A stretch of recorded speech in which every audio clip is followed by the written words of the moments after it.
Boa noite a todos, saúde e paz a todos. A todos vocês, o nosso muito obrigado por permitir que nós entremos nos seus lares e que agradeço imensamente pela oportunidade de estarmos reunidos em mais um encontro. Boa noite, querido João. Obrigado imensamente pela oportunidade de você estar conosco. Boa noite, Josias. Boa noite, Igor. Boa noite a todos que estão nos assistindo nessa live de hoje. É um prazer enorme, uma alegria muito grande estar mais uma vez aqui com vocês, junto com o CEAL, Sociedade Espírita André Luiz, para a realização de mais esse trabalho. Na verdade, um bate-papo, não é, Josias? Uma Exatamente. Conversa informal, que a gente pode aqui tratar de vários assuntos sob a luz da doutrina espírita. Que os bons espíritos nos ajudem, nos auxiliem, nos inspirem, a que a gente possa contribuir para a vida de cada um que esteja aqui e que possa também adiante nos ver, nos assistir. Exatamente. Igor, boa noite. Boa noite para você também, Josias. Boa noite, João. Boa noite a cada um dos nossos amigos que já vão chegando aí. Já temos o Celso Seara, o Hélio Pio, a Alice Cordeiro. Aos poucos, todos chegando. Boa noite. Eu quero muito agradecer imensamente ao nosso amigo oculto, Carlão, ao nosso querido Celso, à nossa querida Lilian e ao nosso querido Cristóvão, essa turma que faz acontecer para que esse trabalho se realize. Gostaria de fazer uma breve lembrança, uma breve prece de nosso Senhor Jesus, buscando a respiração. Peço a todos que busquemos a respiração.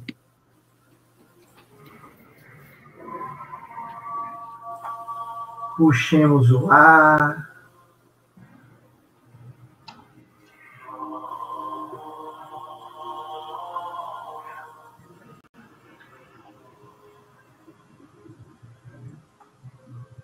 Rogo a Deus que nos ampare, nos ilumine, nos inspire nesta noite de hoje a falarmos do amor, da transformação, sob a luz desta doutrina que tanto nos inspira. Rogo também para que encontre em cada lar um coração amigo, assim como o sol, a despertar cada um de vocês, cada alma, cada consciência, e fazermos desta família universal um sentimento fraterno, de amor, de carinho, de ternura, de união. Que a paz esteja com todos, agora e sempre. Que assim seja. João, meu querido. Bom, nosso tema de hoje é um tema simples, é uma coisa tranquila. Por quê? Porque só tem espírito puro, né? Só tem espírito puro que está nos ouvindo e vai nos inspirar nesta noite. E você também, como é um espírito puro, né? Vai nos ajudar a pensar sobre: eu faço a diferença no mundo que vivo ou sou apenas mais um? Então, eu busquei, João, algo que eu achei, uma palavrinha que se chama atitude. E essa palavrinha, atitude, nos remete ao seguinte conceito: é um comportamento ditado por disposição interior, maneira, conduta. Então, diante desse conceito, vem como algo que eu tenha que tomar uma iniciativa. Então, João, eu já faço a primeira pergunta. Quando estarei pronto para o trabalho espírita? Maravilha, Josias. Realmente é um tema muito palpitante que nos deixa reflexivo, não é? Antes eu quero também mandar um abraço fraterno para a nossa amiga Lilian. Muita paz para você, minha irmã. Deus te abençoe. A todos os demais também que estão aqui. João Silva, Júlia Carvalho, Tereza Souza, Márcia Valéria, Vilene, Regina, todo mundo que está aqui. É uma alegria, né? Estarmos aqui para conversar sobre a doutrina e tratar de um tema, como você bem colocou, que é algo que nos deixa pensativo. Faço a diferença no mundo que vivo ou sou apenas mais um, né?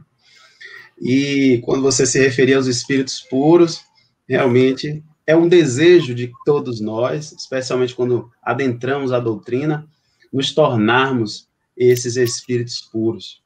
Mas, ao chegar na seara, vamos percebendo que o trabalho é árduo, que o caminho é longo e que espera de nós também muita dedicação, muito empenho, muito esforço. Então, a sua primeira pergunta, que diz assim, quando estarei pronto para o trabalho espírita, é algo que é inerente a cada um de nós, a cada coração que busca se aperfeiçoar, se aprimorar, porque sabemos que fomos criados simples e ignorantes. Então, desde a criação, todos nós estamos submetidos à lei de progresso, à lei de evolução. Então, nada fica parado, nada permanece estacionado. Tudo está sempre em transformação, em mudança, em progresso. E, inevitavelmente, nós, espíritos, também estamos nessa marcha. É claro que esse processo não é igual para todas as criaturas. Cada um tem o seu ritmo próprio e, claro, vai dependendo da nossa boa vontade, do nosso sacrifício, para que essa marcha possa ser acelerada ou retardada. Então, quando nos propomos a uma tarefa espírita, dentro de uma casa onde se propaga a caridade, o bem, o amor, nós, com certeza, vamos primeiro ter que cuidar e tratar de nós, inicialmente, para, consequentemente, começar a cuidar do outro. Mas esse processo acontece também de forma concomitante, ao mesmo tempo, porque no momento em que eu vejo o sofrimento do outro, no momento em que eu vejo a dor do meu irmão, e reconheço nele também essa conexão, nós somos iguais, nós somos filhos do mesmo Pai, nós também temos defeitos, imperfeições, temos qualidades, temos atributos, é verdade. Então, começamos também a nos transfigurar, a nos transferir para o outro, e começamos a cuidar do outro e cuidar da gente. Cuidar das nossas dificuldades, das nossas limitações, né? E esse momento é muito interessante porque é também diferente para cada um. Às vezes, adentramos a casa espírita, ou melhor, adentramos ao espiritismo, mas o espiritismo não entra em nós. Perfeito. E ficamos por anos, 1, 2, 5, 10, 20, 30 anos na casa espírita e não conseguimos absorver tudo aquilo que já foi transmitido para nós. Mas o importante é permanecer, continuar persistindo, para que isso aconteça também com o tempo necessário para que a gente possa amadurecer, né? Não é como, de repente, tomar um banho e dizer, pronto, a partir de hoje me tornei um espírito puro, estou depurado, purificado.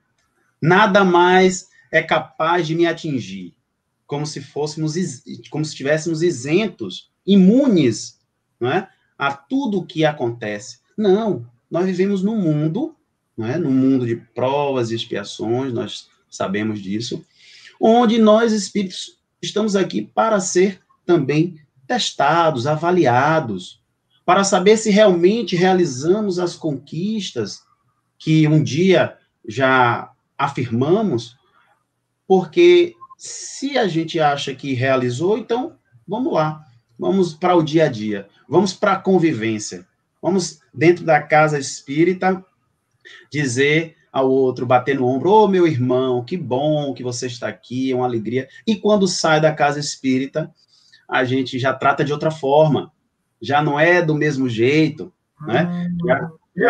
Já não identificamos ele já com não é mais irmão? mesma... Oi? Já não é mais irmão? Já trata de outra forma, já deixa de ser aquele irmão fraterno, né? A gente pensa assim, poxa, o que é que eu estou fazendo, de fato? Será que estou ali vivendo um personagem, né? Uma figura socialmente aceita, que busca ter um convívio dentro de uma casa, né? Buscando uma religião, mas, na verdade, o que é que nós estamos buscando? É a religiosidade. É o nosso sentimento para com Deus, a nossa conexão para com o alto, e não viver de aparência, e não viver de algo que os outros digam, que bom que fulano ou cicrano está fazendo aquilo, mas quando saímos dali internamente, sabemos que a realidade é bem outra. João, essa doutrina é tão rica. Você falou aqui que a mudança já é algo do universo. O que é certo é a mudança. E por que resistimos tanto a mudar? Então, é algo que, quando a gente começa a realizar essa reforma, que a gente conhece como reforma íntima, a doutrina festeja muito essa expressão, sim, é algo que a gente se pergunta, nossa, como é que eu não consigo me transformar naquilo que eu desejo, né? É como diz Paulo, ainda não sou aquilo que eu quero, ainda faço aquilo que eu não quero, né? Então, estamos ainda nessa condição, porque mudar é dolorido, é doloroso, né?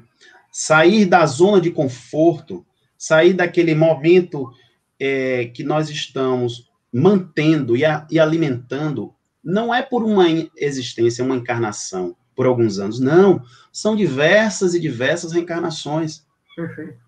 Às vezes, os próprios espíritos dizem, de uma encarnação para outra, o progresso é ínfimo, é mínimo. Por isso a necessidade de reencarnar várias e várias vezes, para que ao longo dessas experiências inúmeras, nós possamos melhorar efetivamente. Então, a transformação, a necessidade da transformação vai de acordo também com a necessidade do espírito de sair desse movimento, sair desse momento que ele se encontra hoje, desse patamar, desse degrau, e passar para um próximo. Então, se eu hoje não estou satisfeito, não estou conformado com minha vida, com aquilo que eu estou fazendo, não é? E aí a gente coloca aqui aquela frase, não tenho a vida que eu quero, então não aceito a vida que eu tenho. E é um caso de muitos processos psicológicos, né, como depressão e tudo mais, que a gente sabe, que gera, às vezes, até casos de suicídio. Por quê? Porque não temos aqui, lembrando a palavra inicial que você usou, atitude para realizar essa transformação. É claro que não é fácil. Não estamos dizendo aqui que basta, entre aspas, se converter e acreditar em Jesus e achar que nós estamos salvos. Não, essa não é a linha de pensamento, porque nós estamos ainda caminhando a passos lentos nesse processo evolutivo. É claro que temos diversos exemplos na própria literatura espírita, de espíritos que realizaram transformações magníficas numa única existência, né?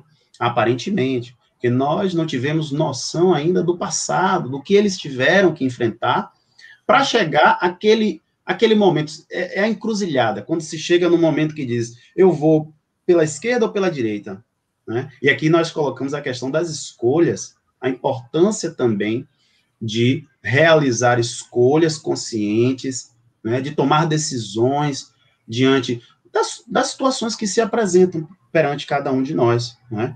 E, acima de tudo, assumir a responsabilidade, porque não basta simplesmente escolher.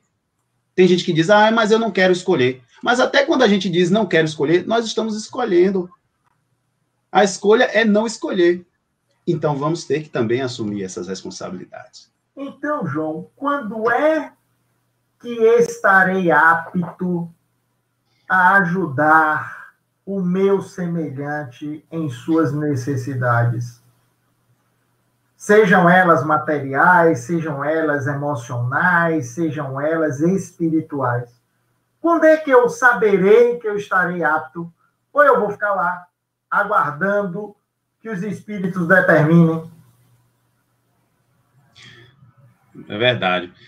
Muitos ainda permanecem de braços cruzados, ou até mesmo, ainda que engajados num trabalho de caridade, dentro de alguma instituição religiosa, continuam imaginando que só podem fazer aquilo, né? É aquela ideia determinista de que eu não nasci para fazer além do que eu já faço. Talvez até como a gente possa brincar aqui com a síndrome de Gabriela. Eu nasci assim, eu vivi assim e vou viver assim.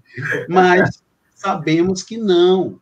Nós somos, como diria Jesus, vós sois deuses, podeis fazer o que eu faço e muito mais. Então, cabe a cada um também buscar interiormente ativar os seus potenciais. Somos dotados de habilidades, de talentos, de dons, não é? Então, não é esperar dizer, não, eu acho que somente quem nasceu com essa missão ou com essa tarefa poderá exercitar ou executar tal atividade, não é? Então, o verdadeiro tarefeiro é aquele que não cruza os braços, é aquele que se entrega e se dedica ao trabalho. É o soldado que está ali pronto, entre aspas, para a guerra. Na verdade, não é guerra no sentido bélico, mas sim para a função para a qual ele foi conduzido. E não se queixar, acima de tudo, porque quando nos queixamos, eu não nasci para fazer isso, eu nasci para fazer aquilo. Olha para aí. Já estamos selecionando, escolhendo a área de atuação como se tivéssemos, né, esse poder. Não, cada um nasce com um dom, uma atividade. Eu nasci para escrever bem, eu nasci para falar, eu nasci para cozinhar. Enfim, e temos que agradecer a Deus por cada uma dessas condições que o Pai nos oferece. Que temos aqui a habilidade de contribuir para a nossa vida e para a vida do outro.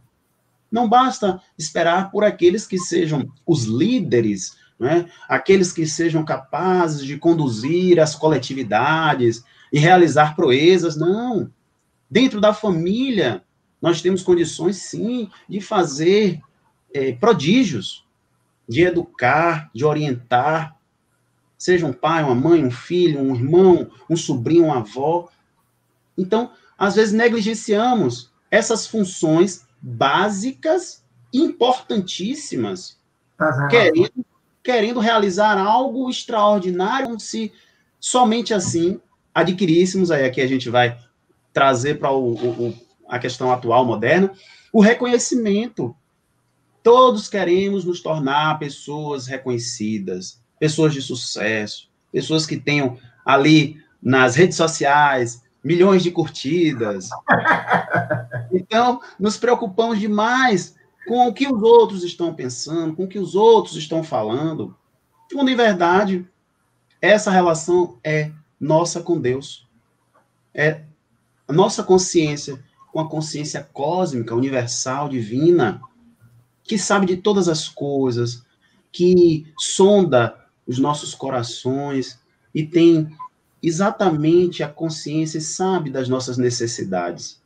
Mas nós, às vezes, criamos tantas outras desnecessárias e deixamos de fazer algo que está ali pelo nosso semelhante, do nosso lado. Por quê? João, eu vou fazer uma última pergunta para abrir para o pessoal, porque temos muitas. Dentro do que você está me dizendo aí, é como se eu criasse uma espécie de coitadinho de mim. Eu sou coitadinho de mim e então eu não posso fazer nada. É isso? Com certeza. É o reflexo desse coitadinho de mim que me impede de ajudar? É uma interpretação interessante, porque quando eu me recuso a realizar a tarefa que está sendo proposta, ou eu acho que não sou capaz, ou eu acho que eu sou um coitadinho, que sou eu que preciso do auxílio, da ajuda, e não o outro, né? Então, é algo que, quando a gente ouve um Bezerra de Menezes dizer que, quando foi proposto a ele sair do planeta Terra para habitar um mundo mais evoluído, ele disse, não, enquanto houver lágrimas, choro, enquanto houver sofrimento no planeta Terra, eu permanecerei aqui para ajudar, enquanto for permitido também pelo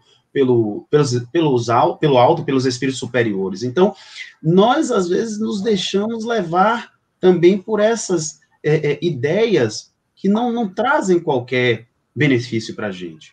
Ora, se eu estou numa família, se eu estou dentro de uma casa espírita, se eu estou num ambiente de trabalho e alguma coisa existe ali que eu possa fazer, por que não fazer?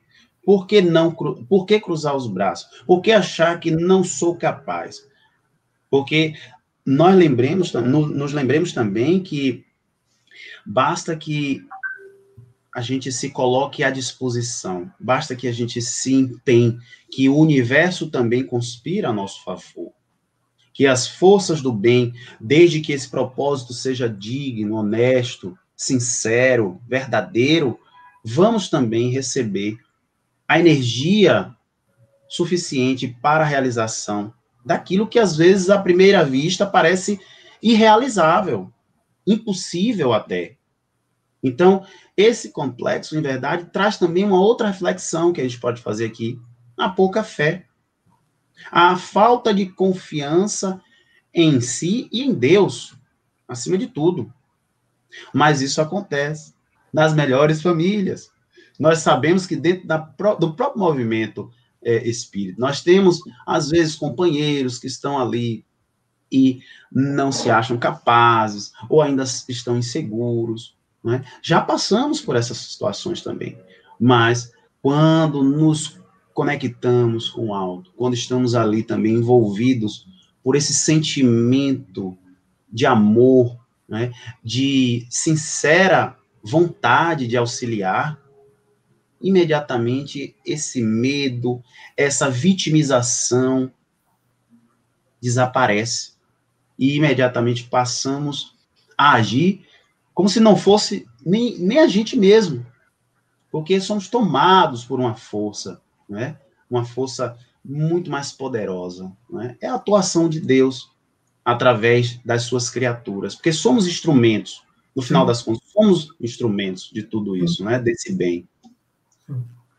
Igor, o que nós temos aí? E o pessoal não esquecer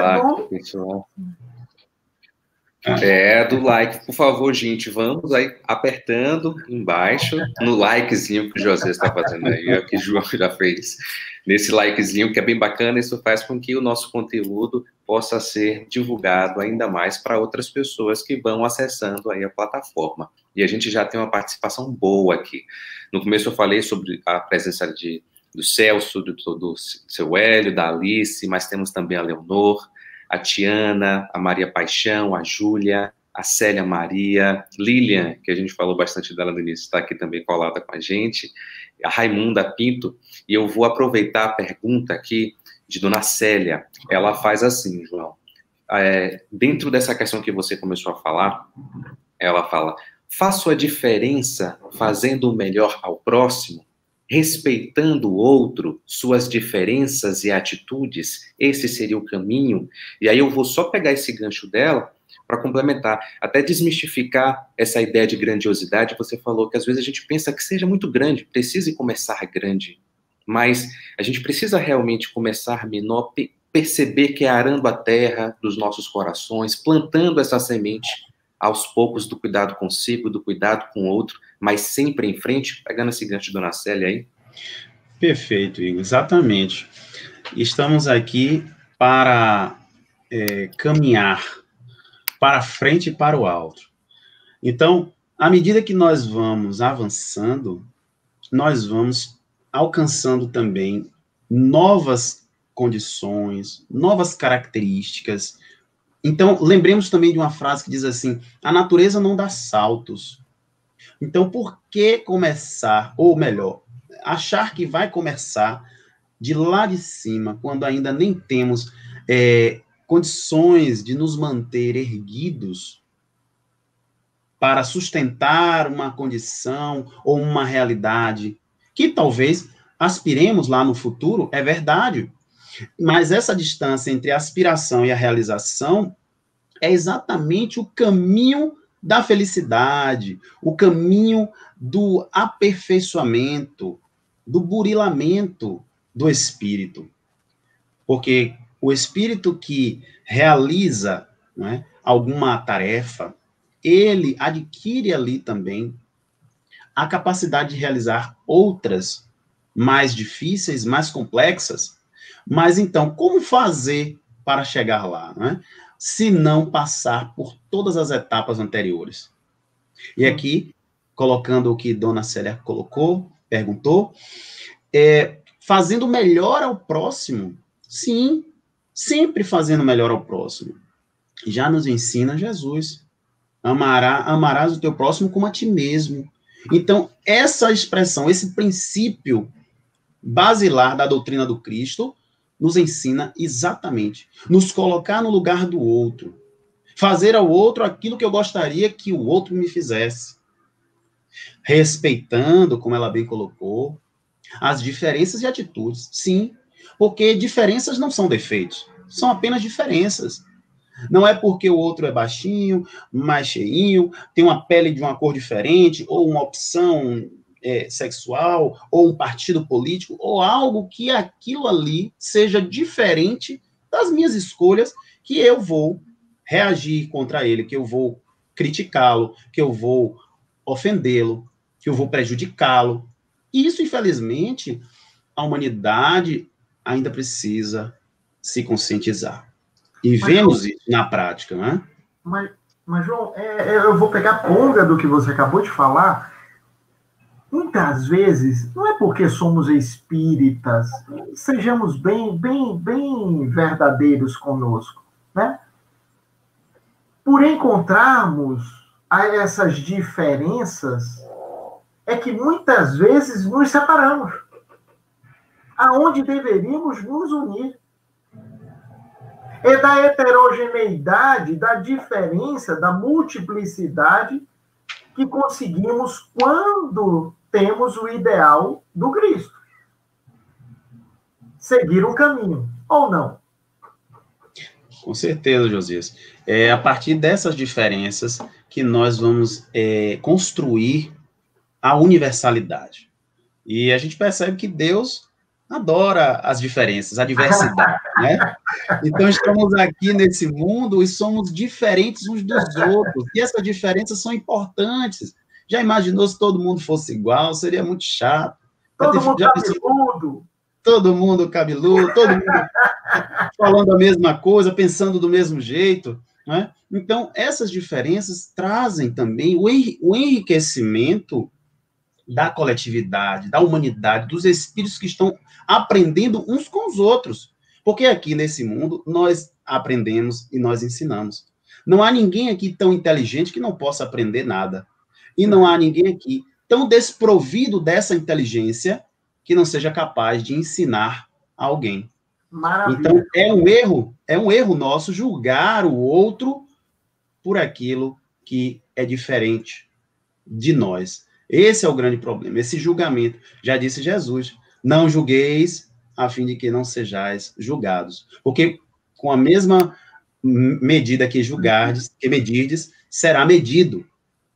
Perfeito. Então, às vezes, nos queixamos disso até, porque Perfeito. sofremos e tal. Será que a gente já parou para se observar? Como é que é a minha atitude? Como é que é o meu pensamento? Como é que eu estou me comportando diante da vida, diante do outro? Porque, às vezes, queremos só receber e deixamos de doar, de passar para o outro aquilo que existe também de bom dentro de nós. Existe, sim, algo de bom.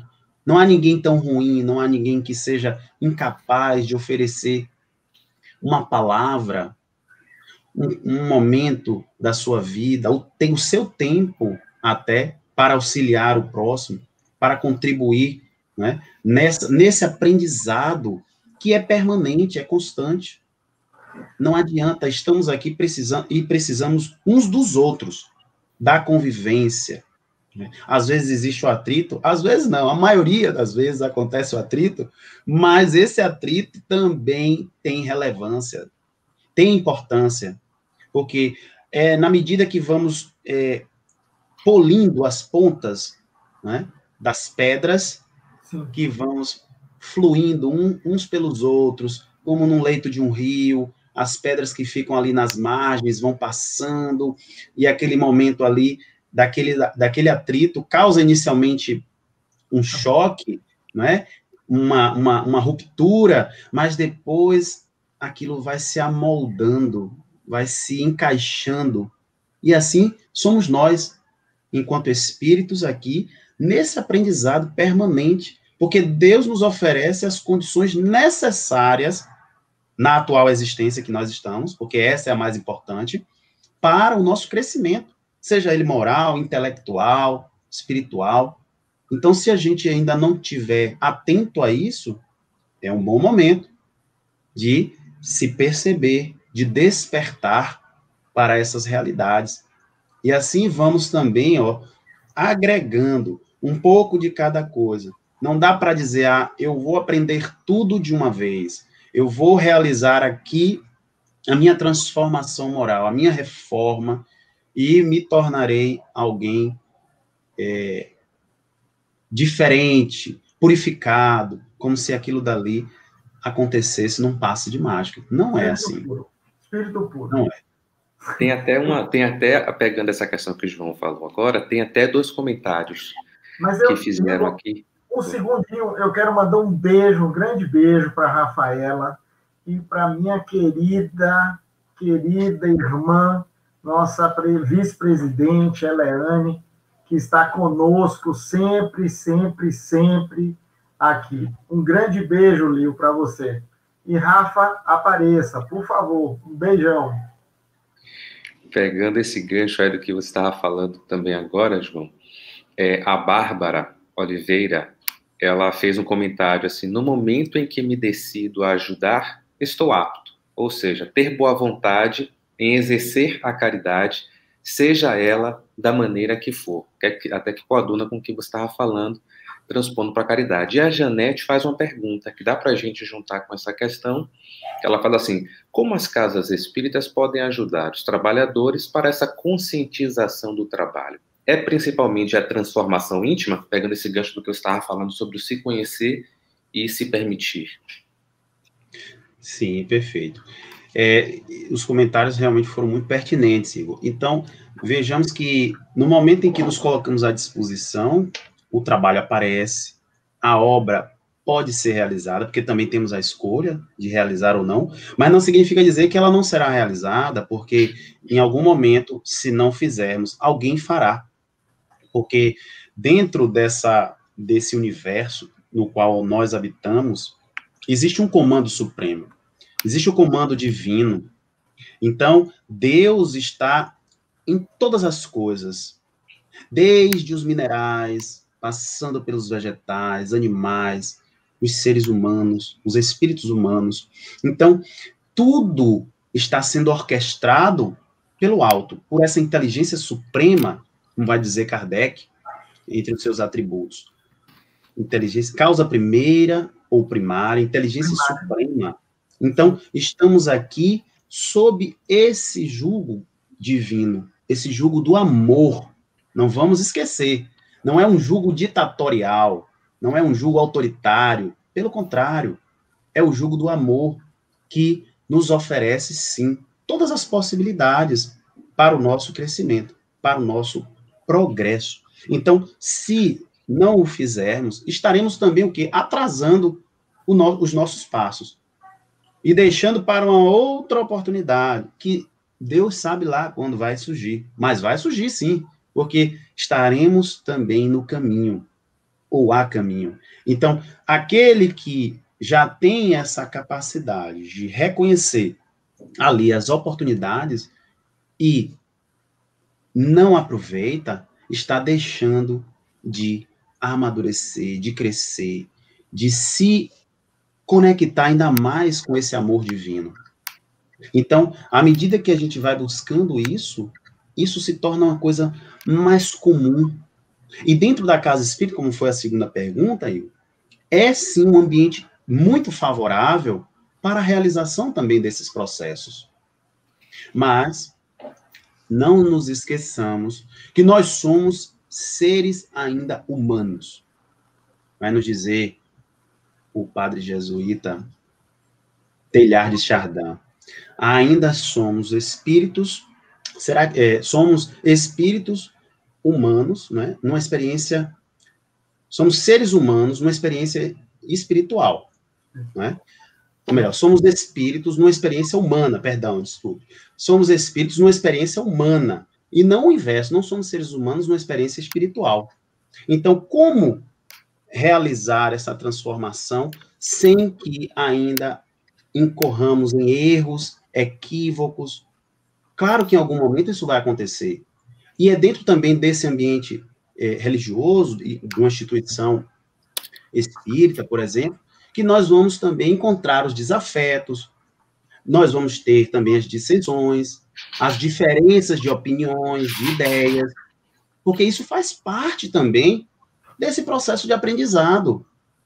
É claro que às vezes vamos nos melindrar, olha aí o tal do melindre, que acontece por demais. Mas espírita não tem melindre, João. Não, jamais. Espírita não se melindra, não se aborrece, não fica de mal, não fica sem falar.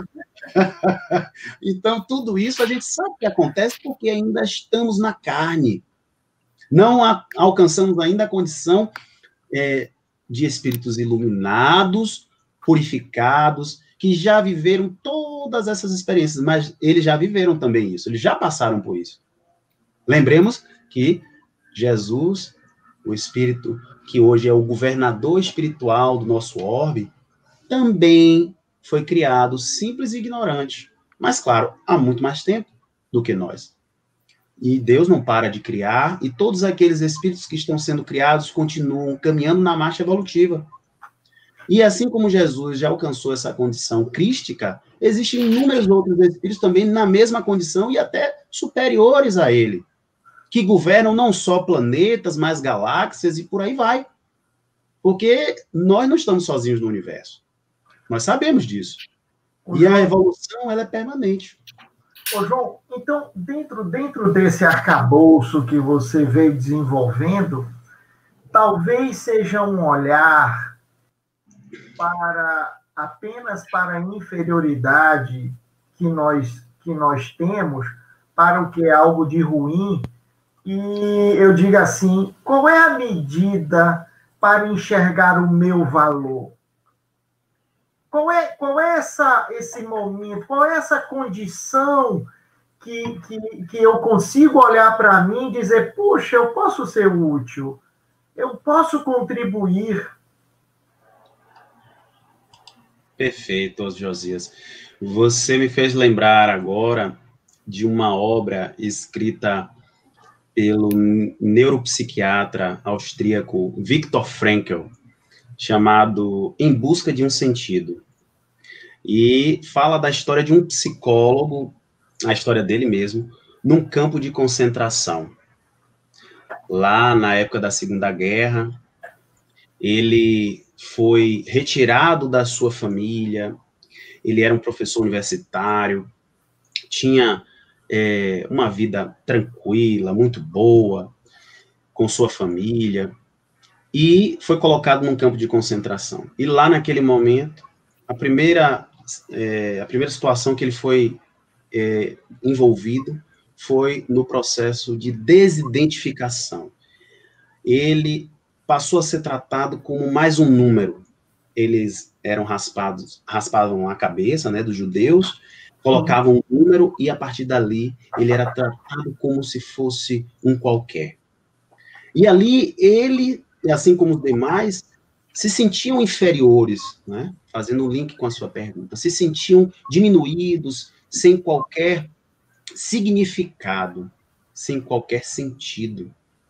Mas ele, como um bom psicólogo, conhecedor da mente humana, passa a trabalhar de uma forma diferente e passa a buscar um sentido para a sua vida, para a sua existência, para a sua sobrevivência, mesmo vivendo numa situação completamente atípica, onde ele não teria, aparentemente, condições de viver. Mas ele permanece com o seu pensamento, com as suas realizações, em uma série de situações que ele se envolve para poder ajudar as pessoas, dando orientações, dando opiniões, incentivando, como, por exemplo, 2 amigos que queriam se suicidar. E ele, os dois não se conheciam, mas ele começa a ajudar a um e a outro. E aí pergunta, por que você quer se suicidar? E aí ele vai dizer, um deles, porque eu não tenho mais o que esperar da vida. E aí, naquele momento, ele faz uma outra pergunta imediatamente, mas você já se perguntou o que a vida espera de você? E ali, aquele homem que disse, eu gostaria muito de conhecer minha filha, que ficou nos Estados Unidos, e que eu só vi quando estava pequena, e aí ele começa a incentivá-lo. Então, permaneça vivo para que você possa conhecer a sua filha, porque a guerra vai acabar, tudo isso vai cessar, e ele, conversando com aquele amigo, começa a incentivá-lo, esse amigo começa a mudar de opinião, começa a se sentir útil também naquele momento, assim como ele conversa com o outro que disse, eu escrevi uma obra sobre a geografia e tal, mas não completei a obra, então se mantenha vivo para que você continue a escrever a sua obra, a coleção que você tanto deseja. Então, ele começa a dar significados às situações corriqueiras da vida, que às vezes a gente não tem ideia, mas que pode sim ser um grande estímulo, pode e deve ser um grande estímulo para a nossa vida. E assim ele permanece, esses 2 amigos dele sobrevivem também, a guerra acaba, ele retoma a sua vida, e muitos daqueles judeus que foram mortos, mais de 6 milhões, né, quando adentraram nessa situação difícil, imediatamente se entregaram à morte. Não que eles pudessem reagir de uma forma ostensiva, dizer, não, eu não vou morrer, eu vou lutar. Não, mas eles poderiam intimamente também buscar mecanismos de crescer diante do desafio que estava sendo posto e não se ver de forma inferior, não se colocar numa condição de impossibilidade de agir, não reagir, mas de agir, e assim fazer uma vida melhor para eles e para todos aqueles que estavam ao redor. Porque assim agiu aquele psicólogo. Então, tomemos isso também como um exemplo. Não é? Que maravilha. Que exemplo, João. Que exemplo. Igor, o que é que você tem para nós? Como as coisas estão conectadas. Alguns comentários dão margem para que a gente traga essa questão, João. A Rafaela, ela fez o seguinte comentário, ela falou assim, as diferenças são necessárias para o nosso aprimoramento, elas são grandes aprendizados. O querido Pedro, ele colocou, é preciso também que as pessoas estejam disponíveis para o crescimento. A Júlia, ela faz uma pergunta, e Ela faz assim: que diferença positiva eu posso fazer para quem fez algo negativo para mim? Veja que você começou a falar sobre isso, né, João? E às vezes é muito comum que um dos motivos apresentados, eu vou pegar só o gancho da pergunta de Júlia para que a gente entre em uma percepção um pouco maior, que às vezes o problema de eu não poder continuar no centro é porque não estou muito bem me afinando com o colega que está ali, ou com o coordenador da atividade, ou com a direção do centro, enfim. Essa tem sido a colocação. O Temis, só para fechar essas colocações, o Temístocles faz assim: já se passaram 2020 anos, quando Jesus disse: Pai, perdoa eles, pois não sabem o que fazem. Então, pegando essa questão dessa construção, da pergunta da Júlia, seria justamente a gente assumir o papel de decisão da nossa vida, onde a gente quer chegar e seguir em frente? Com certeza, Igor. Tanto a Júlia quanto o Temístocles colocaram realmente questões importantes, porque nesse processo de aprendizado, nós vamos ser testados a todo momento, como já foi dito. Então, dentro da casa espírita ou fora dela, vamos sofrer ofensas, vamos sofrer prejuízos, alguém vai nos ofender, alguém vai nos prejudicar, mas a maneira como eu vou lidar com cada uma dessas situações é que vai fazer a diferença. Assim como o Viktor Frankl, mesmo estando preso num campo de concentração nazista, mesmo sendo humilhado, maltratado, mesmo vendo todos os dias companheiros e companheiras sendo mortos, ele não mudou a sua atitude de continuar imaginando e pensando positivo e agindo de forma proativa também para modificar aquela situação. Não só internamente, mas externamente também. E ele conseguiu fazer a diferença. Assim somos nós. Podemos também fazer a diferença no ambiente em que estivermos. Mesmo que dentro de uma casa espírita encontremos opositores, adversários, pessoas que queiram, de alguma maneira, nos colocar numa condição inferior, mas nem por isso não vamos deixar de buscar ali o principal, porque nós estamos ali, com certeza, pela mensagem trazida pelos Espíritos, pela mensagem do Cristo, pela mensagem divina. E não estamos ali apenas pela casa, como a gente costuma ouvir falar, mas sim pela causa, que é muito maior, que é superior a todo e qualquer contratempo, contrariedade, desgosto, frustração, ou seja lá o que a gente queira aqui nominar. Então, a partir do momento em que foi bem colocado pelos nossos amigos, passamos a exercitar esse perdão, porque o perdão é o caminho do autoconhecimento, é o caminho do autoamor, é o caminho que vai nos elevar acima de toda e qualquer negatividade. Não no sentido do orgulho, da vaidade, não, mas nos elevar a ponto de não sentir qualquer ofensa ou qualquer agressão.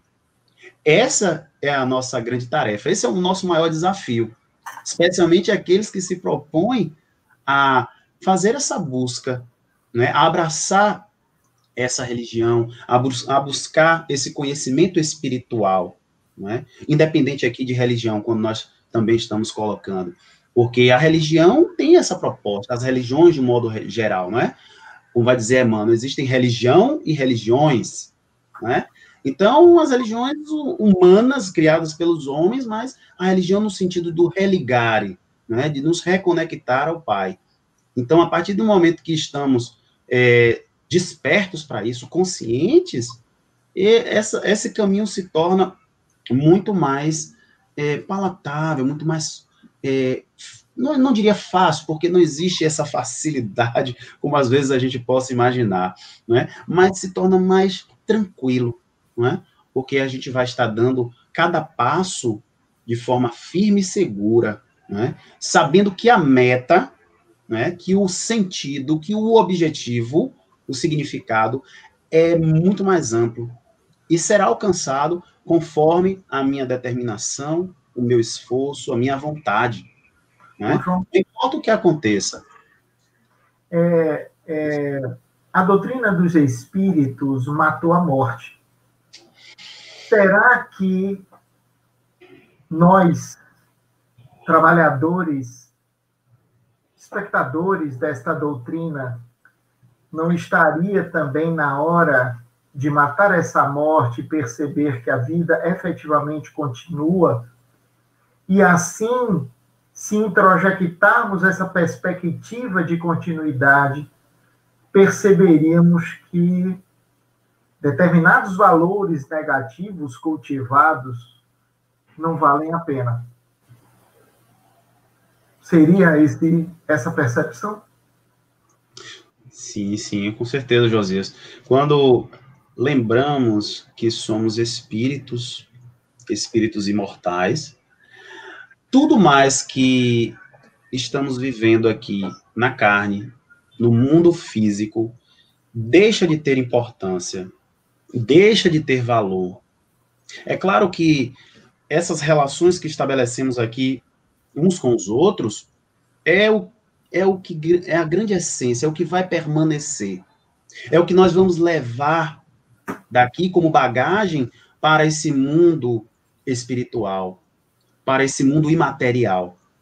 Então, se eu já tenho essa consciência, se eu já sei que os principais valores não são os valores da Terra, os valores que a maioria ainda das criaturas aqui costumam dar importância, eu já passo a me distanciar também dessas paixões, desses desejos, daquilo que poderia, de alguma maneira, me deixar estagnado, né? Ainda nos preocupamos tanto com as aparências, com o cargo que ocupamos, com o salário que recebemos. Ah, porque meu marido, minha esposa, o meu filho, no sentido de apego, né? No sentido de que temos posse. Nós não temos posse de nada, absolutamente nada. Nós vamos desencarnar, ou melhor, muitos vão só morrer, porque desencarnar é diferente. Às vezes a gente morre, mas não desencarna, porque vivemos ali tão próximos e apegados àquela convivência, aquele ritmo, aquelas atitudes que nós tivemos, aqueles vícios, sim, vícios morais, vícios materiais, e que nos impede de buscar a nossa condição espiritual, que é a nossa essência, porque a verdadeira vida é a vida espiritual. Vai nos dizer o mestre, é a vida futura, é a vida que nos aguarda, é a vida de onde viemos, para a qual retornaremos. Essa aqui é a vida transitória.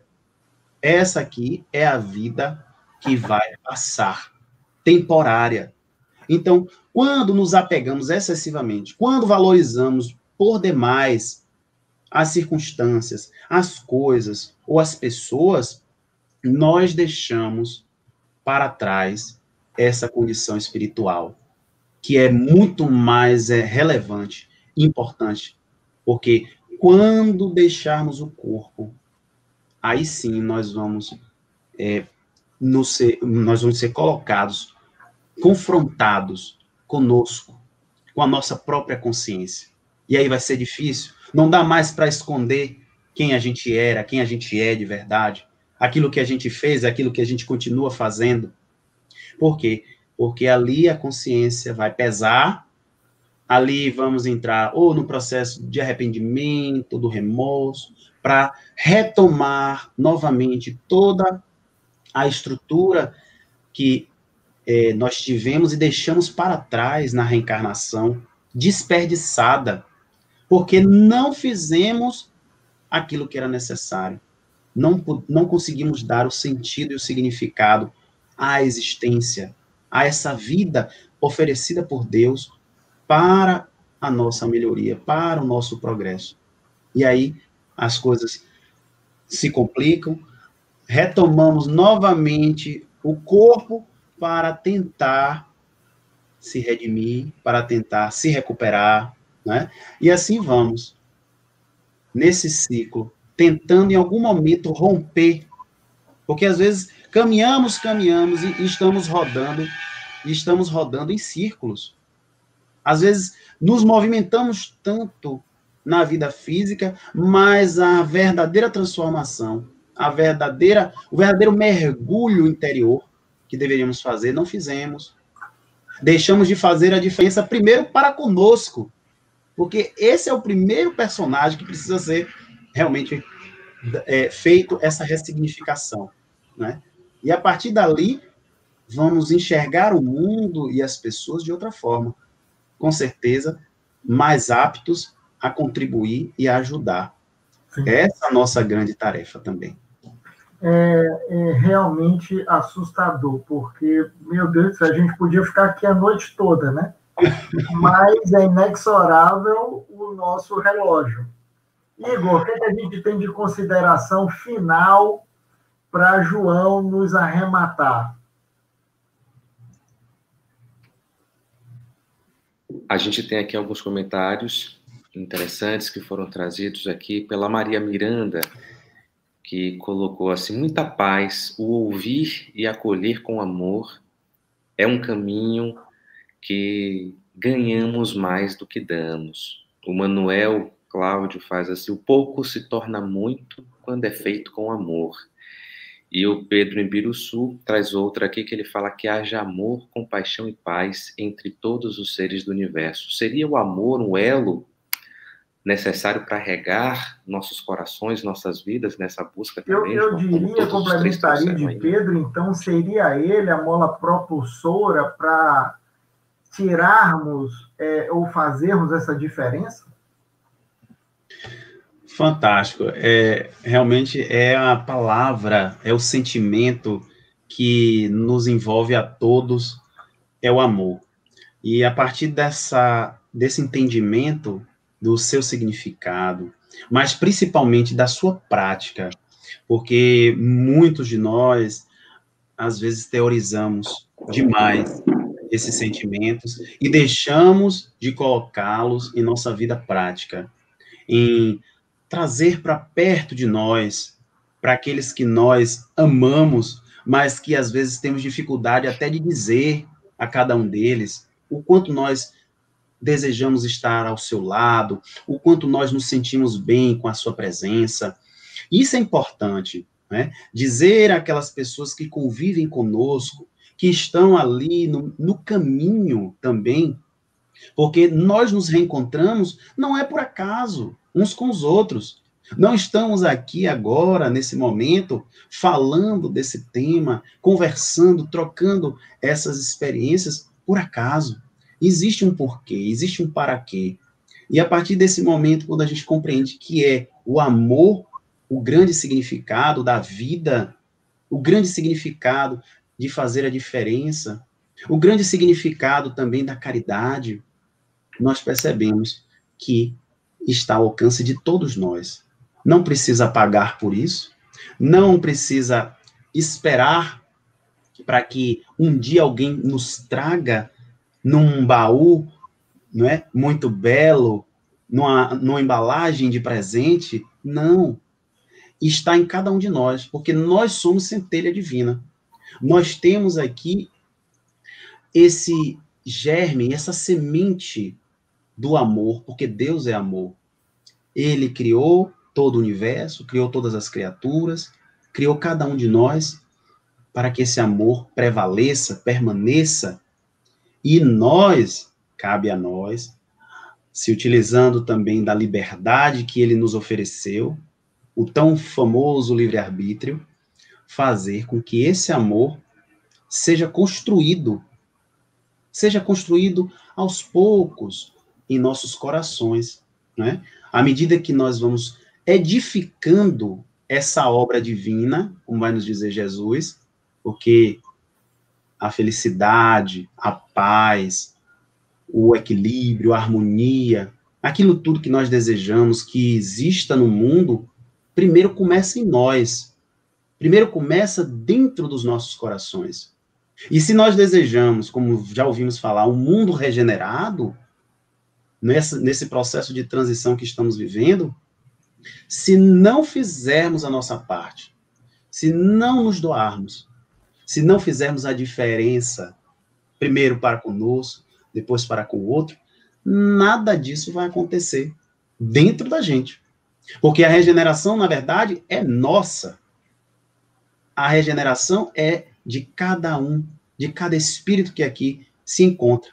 E aqueles que se recusarem a realizar também esse processo vão ter que deixar o nosso planeta, vão ter que deixar esse planeta, essa morada divina, que vai se tornar, com certeza, porque isso está nos planos do alto, vai se tornar uma morada de regeneração, uma morada mais amena, com menos violência, com menos ignorância, com menos maldade, com tudo aquilo que a gente hoje não deseja, mas que ainda não conseguimos nos despir, não conseguimos afastar de nós, por conta ainda dessa falta do esforço, dessa falta da vontade, mas que está também em cada um. Só depende da gente, só depende da nossa vontade, do nosso desejo. Até que isso alcance, com certeza, a humanidade como um todo, estaremos todos aqui envolvidos nesse sentimento sublime e não haverá mais por que se queixar ou reclamar da vida, né? Ou imaginar que o que está acontecendo conosco não é o melhor. Com certeza, Deus sempre deseja o melhor para cada um. Lembremos sempre disso. Eu quero agradecer imensamente, João. Realmente foi uma noite muito, muito reconfortante. Quero agradecer a todos vocês.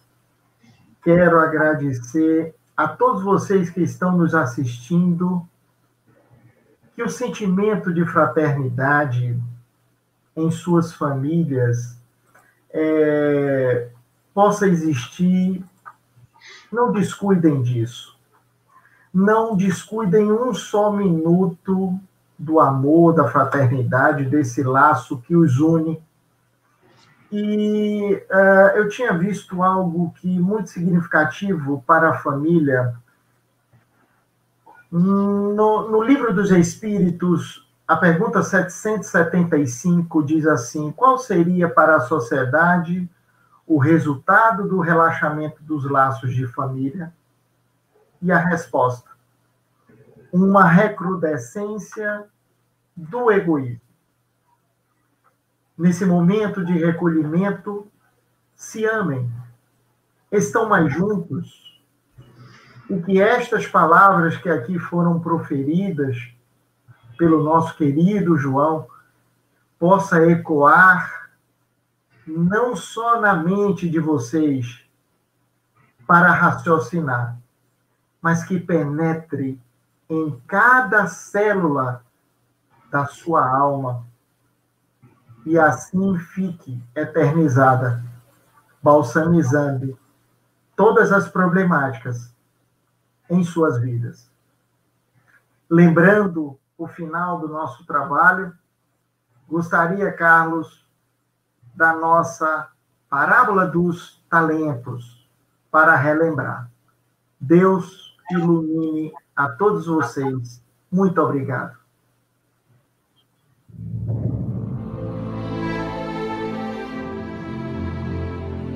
Porque isto é também como um homem que, partindo para fora da terra, chamou os seus servos e entregou-lhe os seus bens.